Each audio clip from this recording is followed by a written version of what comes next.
ระหว่างสองเฮาพอถึงข่าวแม่เจ้าให้ไปขอสินสอดของอ้ายบ่พอขาดใจแท้นามีแต่ตัวกับหมากหัวใจที่มอบให้กับคำสัญญาคงต้องต่อเวลาหาเงินเพื่อไปขอเจ้าต่อเวลาให้อายจักหน่อยเด้อคนดีหากสองเฮาต้องไปได้ดีตามแผนที่วางไว้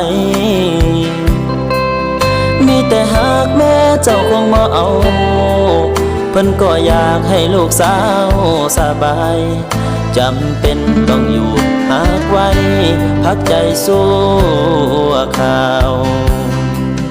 ต้นทุนของอายบ่คือเขาหากสองเฮาอย่าให้มันจางลงขอเพียงให้เจ้ามั่นคงต่ออายคนนี้เงินพ่อมือได้อายสิไปขอแต่งลาคำแพงฝากบอกพ่อกับแม่อายหักเจ้าหักจริงหักแท้อายให้สัญญาขอเวลาอีก2-3 ปีรักษาของดีสักให้เด้อลาฮอดมือเฮานัดสัญญาขอน้องแต่งงานที่เหตุใดตอนนี้ก็คือเพิ่มหักเฮาเข้มแข็งอย่านอกใจอย่าให้ไผมาแซงแทนที่หักเฮาฝากเดือนฝากดินฝากฟ้าจงรักษาคุ้มครองสองเฮาจะกลับมาสู่ขอแต่งเจ้าในมือเงินพอ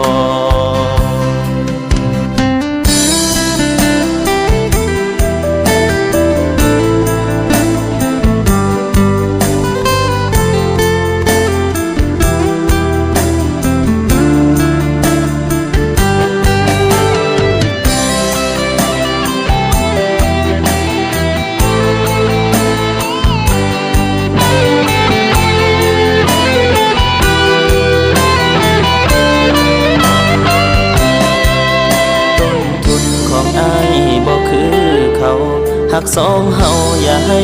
มันจางลงขอเพียงให้เจ้ามั่นคงต่ออายคนนี้เงินพ่อมือได้อายสิไปขอแต่งลาคำแพงฝากบอกพ่อกับแม่อายหักเจ้าหักจริงหักแท้อายให้สัญญาขอเวลาอีก2-3 ปีรักษาของดีสักให้เด้อลาฮอดมือเฮานัดสัญญาขอน้องแต่งงานเหตุใดตอนนี้ก็คือเพิ่มหักเฮาเข้มแข็งอย่านอกใจอย่าให้ไผมาแซงแทนที่หักเฮาฝากเดือนฝากดินฝากฟ้า